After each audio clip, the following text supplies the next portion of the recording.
Manager menyediakan fungsi-fungsi pengkontrolan kustomisasi folder, menu, icon, virtual desktop, button, maupun toolbar. Dan yang terakhir adalah desktop environment, yaitu yang di dalamnya juga termasuk Windows Manager. Dan desktop environment merupakan sistem yang jauh lebih terintegrasi dibandingkan dengan Windows Manager, karena desktop environment memiliki utility dan sumber bawaan yang lebih lengkap dan terintegrasi. Desktop environment membutuhkan Windows System dan juga Windows Manager.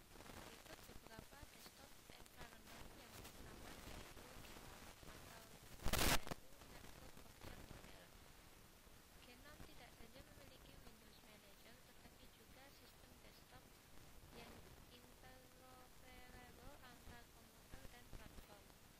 Nah, kemampuan ini diperoleh karena GNOME memiliki dan juga menggunakan Common Object Resource Broker Architecture. Nah, di sini tampilan dari desktop environment GNOME. Nah, berikut merupakan tampilan desktop environment GNOME. Yang kedua adalah KDE. KDE atau Desktop Environment adalah desktop environment dan platform pengembangan aplikasi yang dibangun dengan toolkit Qt dari Trailhead. KDE dapat ditemui pada berbagai sistem Unix termasuk Linux, SD, dan Solaris. Di sini adalah tampilan dari KDE Desktop Environment. Selanjutnya adalah LXDE. Adalah sebuah lingkungan desktop yang ringan dan cepat. LXDE dirancang agar ramah bagi pengguna dan desainnya rapi. Ini untuk menjaga agar penggunaan sumber daya tetap rendah. LXDE menggunakan RAM dan CPU berkemampuan rendah, namun tetap kaya fitur sistem operasi. Karena penggunaan sumber daya yang rendah, inilah yang membuat LXDE hemat energi. Berikut merupakan tampilan dari LXDE. Nah, yang lainnya yaitu XFCE adalah Free Desktop Environment untuk Unix dan Unix-like platform seperti Linux ataupun Solaris, yang dibuat agar menjadi lebih cepat dan ringan, dan tampilan visual menarik dan mudah digunakan. Berikut adalah tampilan dari XFCE. Selanjutnya, saya akan membahas tentang Windows Manager yang sekaligus berkaitan dengan compositing. Nah, di sini sebelumnya saya akan menunjukkan perbedaannya dahulu. Perbedaan antara Windows Manager dan juga Desktop Environment. Yang pertama, Desktop Environment umumnya mempunyai fitur taskbar, drag and drop, serta berbagai fitur lanjut yang memanjakan mata. Dan sedangkan Windows Manager hanya sekedar memanager untuk aplikasi yang sedang berjalan. Windows Manager ini hanya mengatur window-window aplikasi. Yang kedua, Desktop Environment umumnya membutuhkan memori yang lebih besar, dan sedangkan Windows Manager hanya butuh memori yang kecil.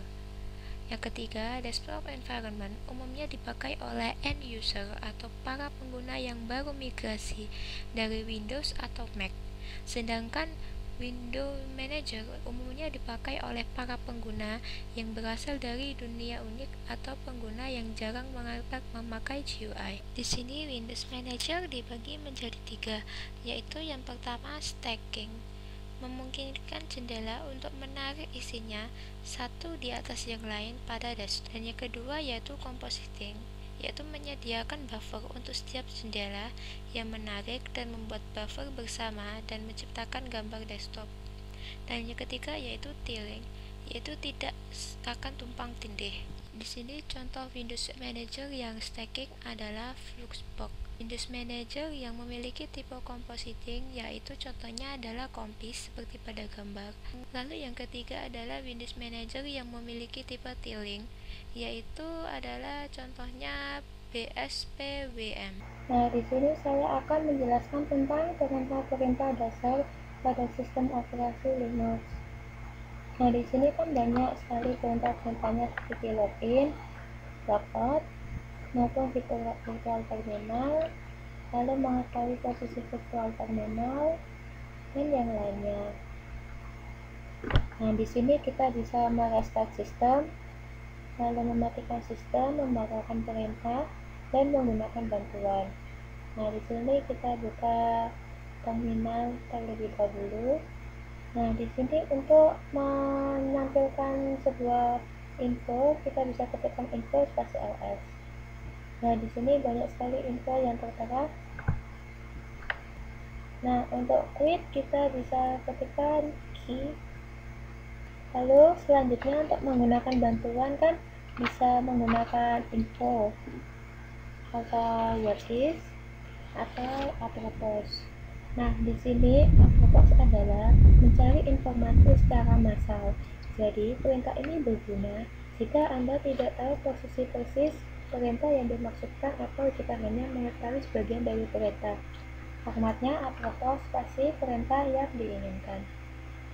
Nah, kita kembali ke terminal, kita ketikkan apropos spasi ls. Di sini maksudnya adalah kita mencari perintah yang mengandung kata ls.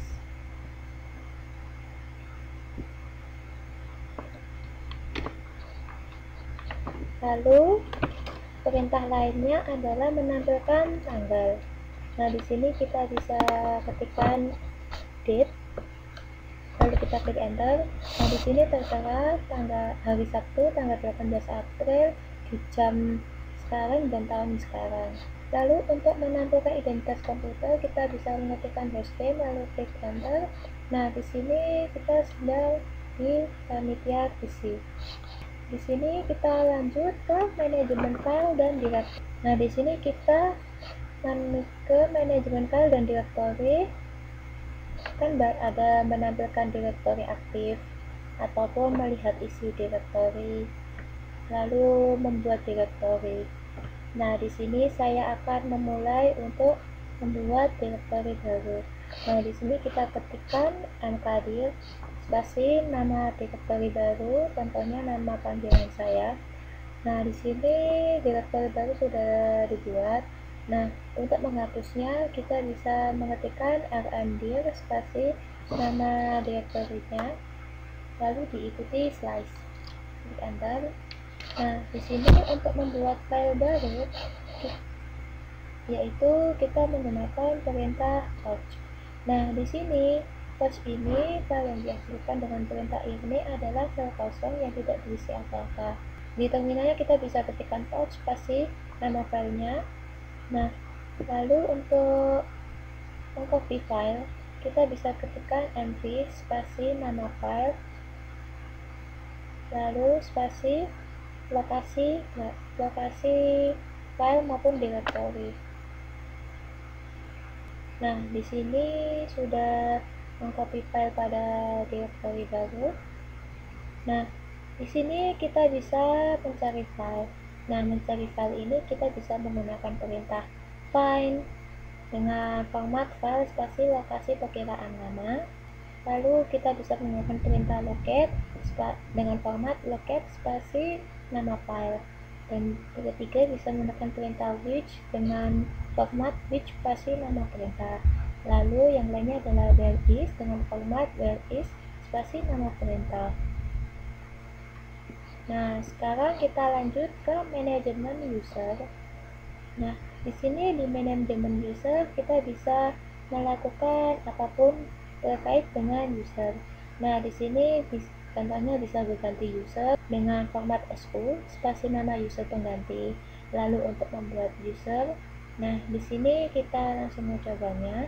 Kita bisa menggunakan perintah user add spasi nama user baru, ataupun menggunakan user spasi nama file baru. Dikarenakan permission denied, kita harus menambahkan sudo di depannya, yaitu sudo spasi user admita.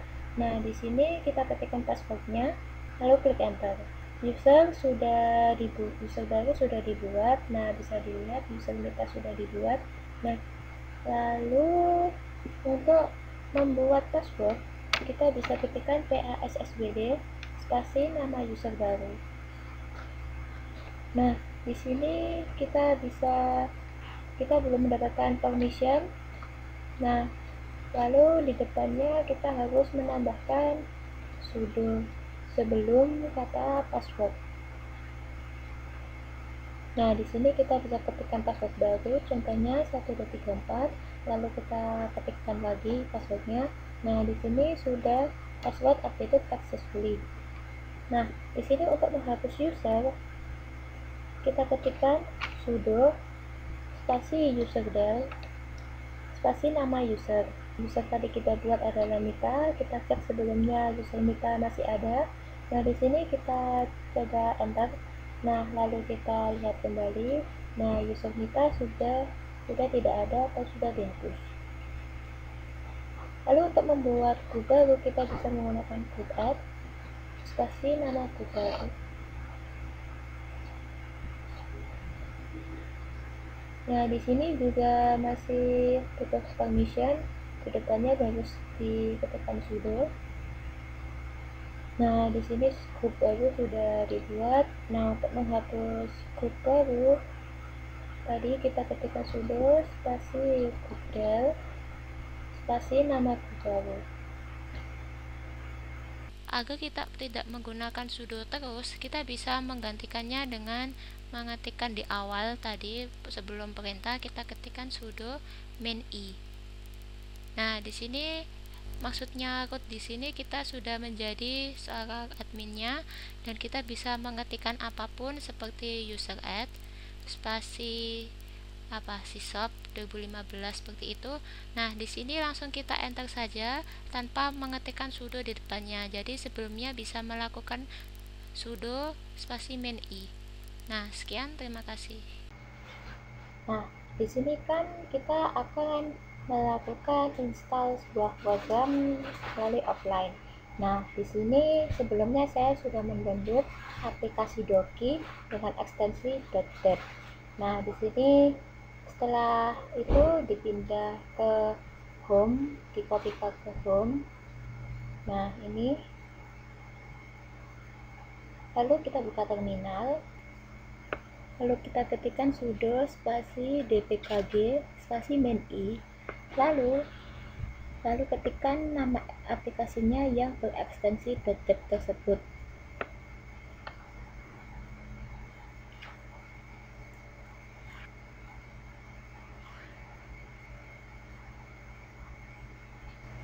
Lalu ketikkan passwordnya. Nah, di sini kan ada kesalahan. Perlu diketahui bahwa nama aplikasinya itu harus sesuai dengan nama filenya. Jadi yang diketikkan tuh harus sama dengan nama filenya. Di sini kan ada yang salah. Nah, yang penting harus sesuai. Lalu kita tunggu prosesnya. Nah, di sini prosesnya sudah selesai. Nah, setelah itu lalu kita ketikkan sudo spasi apt strap get spasi, ketikkan lagi install, lalu nama aplikasinya yang berekstensi .deb tadi. Nah, di sini nama ekstensi namanya juga harus sesuai. Jadi tidak ada kesalahan dan huruf besar kecilnya juga harus dilihat. Jadi harus sama dengan yang di download tadi.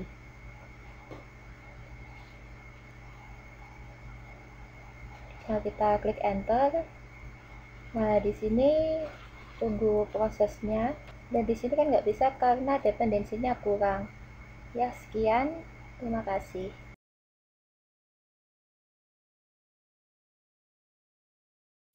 Di sini saya akan menjelaskan tentang apa itu repository. Nah, di sini repository adalah sekumpulan paket-paket aplikasi atau program untuk sebuah sistem operasi yang biasanya Linux yang digunakan untuk menunjang kinerja dari sebuah aplikasi, program, dan sebagainya yang didapatkan dari server mirror website paket-paket tersebut. Nah, bisa dibilang repository ini adalah paket-paket khusus untuk sebuah sistem operasi yang kemudian paket-paket tersebut diinstal untuk mendapatkan kinerja lebih baik dari sebuah sistem operasi. Nah, di sini kan repository dari Mandriva berbeda dengan yang ada pada repository Ubuntu karena kedua ekstensi tersebut tidak kompatibel satu sama lain. Nah, dapat diambil kesimpulan bahwa repositori itu adalah paket-paket yang dikhususkan dan disediakan untuk diinstal oleh berbagai macam distro Linux. Repositori dibagi ke dalam 4 area, yaitu yang pertama adalah main. Main adalah software yang didukung secara resmi. Yang kedua adalah restrict, yaitu software yang didukung tapi tidak seutuhnya free license. Yang ketiga adalah universe, maksudnya adalah software yang dikelola oleh sebuah komunitas. Dan yang keempat adalah multiverse, adalah software yang tidak free.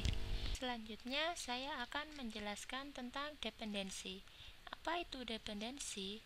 Di sini dependensi bisa diartikan ketergantungan. Nah, di Linux ini, dependensi berarti paket lain yang dibutuhkan untuk menjalankan sebuah paket.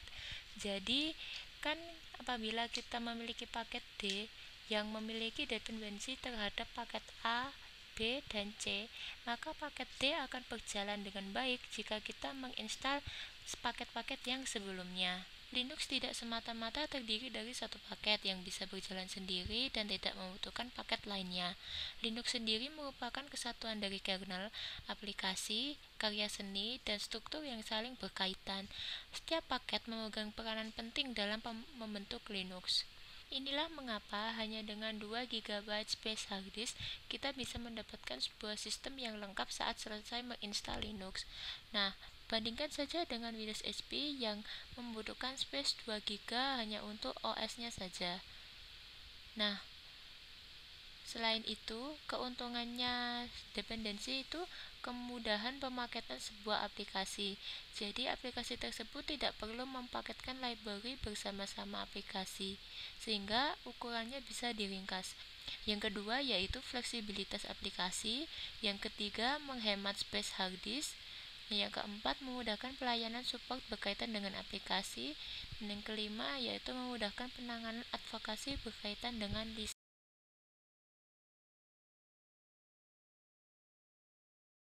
Nah, sekarang kita akan membahas tentang interface. Nah, di sini sebelumnya kita masuk ke Google dahulu, terus download screenfetch. Nah, lalu kita download zip. Nah, lalu save file, klik OK. Lalu open folder. Nah, di sini file downloadnya sudah ada. Klik kanan, lalu extract here. Folder isinya itu, lalu kita buka, lalu klik yang extension.dev, lalu kita klik kanan copy, lalu masuk ke home. Nah, di situ kita klik kanan paste. Nah, di sini file extension.screenfetch.dev sudah tercopy. Lalu lihat namanya kan screenfetch. Setelah itu kita buka filenya. Nah, lalu kita buat create a new document. Nah, isinya itu di screenfetch devnya itu kita copy, lalu di paste, lalu di save, tetap di placesnya home dengan nama screenfetch, lalu klik save.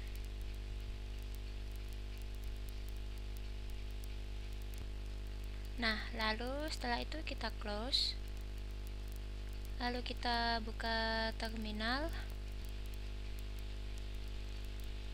Nah, di sini kita ketikkan chmod spasi +x spasi screenfetch. Di sini screenfetch-nya yang tadi, yang baru ini. Lalu kita enter.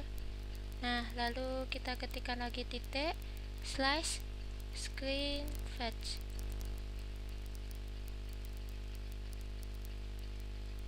Lalu maka akan muncul informasi mengenai OS kita. Nah, lalu kita ketikkan nano spasi tanda hubung slash titik bash.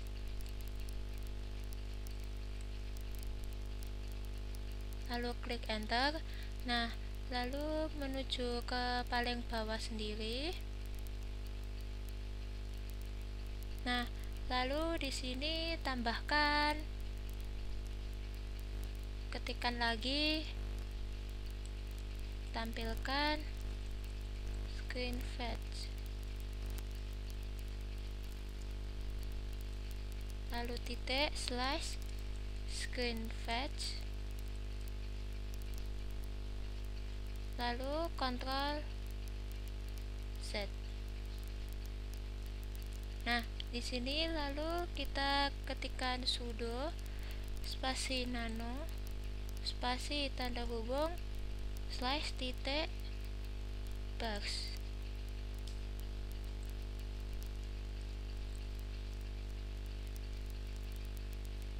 Nah, di sini kita ketikkan password kita.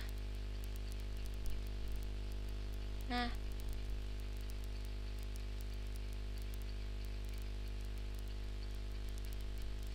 loh,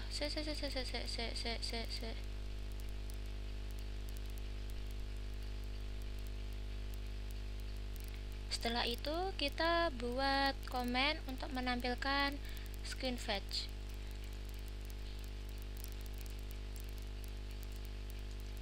Nah, di sini screen fetch yang tadi ya, yang baru, lalu klik enter, terus titik slash screen fetch, lalu klik enter, lalu tekan Ctrl X. Nah, ketik yes atau Y. Nah, lalu klik enter. Nah, sekarang kita coba untuk membuka terminal baru untuk mengetes apakah sudah otomatis muncul info OS kita atau belum. Nah, lalu kita buka terminal, otomatis langsung terlihat bahwa informasi OS kita di sini langsung muncul pada terminal. Sekian, terima kasih. Di sini selanjutnya saya akan mengubah tema, wallpaper, dan juga icon dengan menggunakan software melalui Ubuntu Software Center. Lalu di sini kita klikkan Ubuntu Software Center. Lalu di search kita ketikkan TOEAC. Nah, pilih di United TOEAC. Nah, lalu klik install. Nah, di sini kita ketikkan password kita. Tunggu hasilnya, tunggu hingga selesai.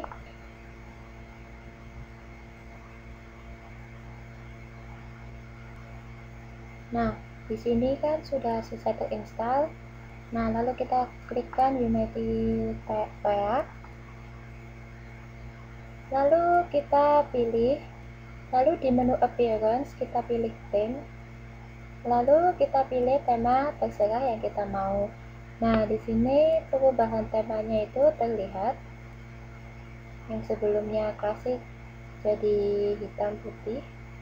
Untuk ganti ikonnya bisa kita klik lainnya. Nah, untuk perubahannya bisa dilihat pojok kanan atas, kan sudah berubah ikonnya. Lalu untuk mengubah wallpaper kita klik sistem setting. Lalu di menu personel klikkan appearance. Nah, di sini kita bisa mengklikkan wallpaper yang kita inginkan. Saya menginginkan wallpaper gambar jamur, lalu kita klik. Nah, di sini wallpaper telah terganti.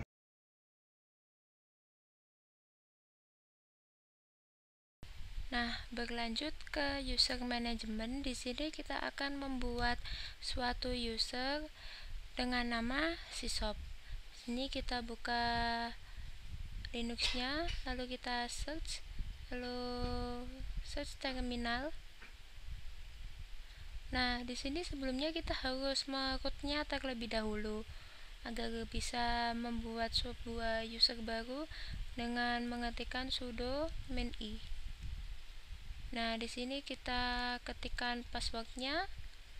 Nah, di sini sudah berubah dari yang sebelumnya Pramitya menjadi root.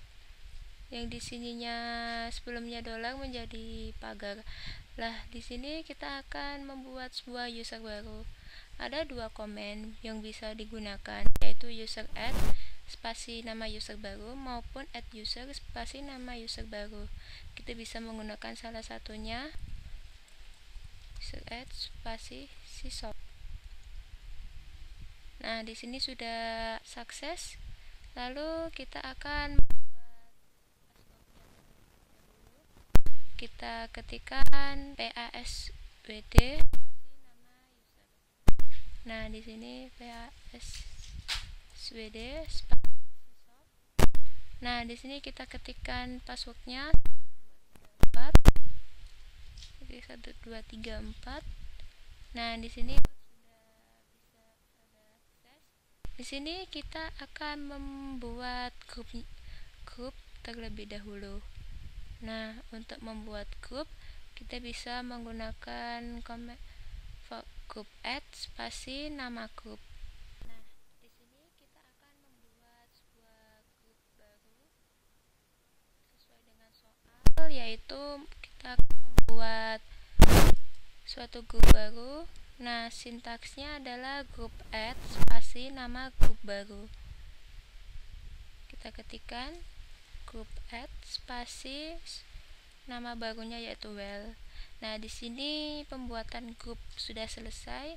Nah, di sini kita kan tadi sudah membuat user baru nih.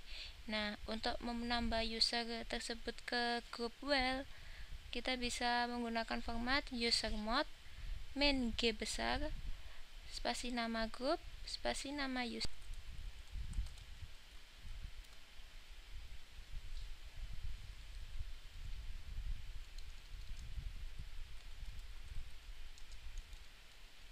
Nah, user sysop sudah masuk ke dalam grup well.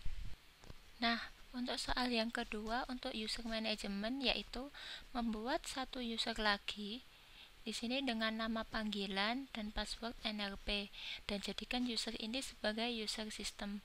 Nah, di sini kita buka Ubuntu-nya lalu search terminal. Nah, di sini kita di root dahulu dan masukkan password. Nah, di sini kita menambahkan user ya. Klik user add. Nah, di sini kita langsung ketikkan main R. Nah, di sini main R itu apa? Main R ini adalah untuk create a system account. Di sini caranya itu klik user add spasi main R, langsung ketikkan nama user barunya yaitu nama panggilan kita. Nah, di sini user add dengan nama Mita sudah dibuat dengan user system. Nah, di sini untuk membuat passwordnya kita ketikkan paswd spasi nama user. Di sini kita ketikkan passwordnya dengan nomor NRP. Kita ulangi lagi. Nah, di sini password sudah sukses.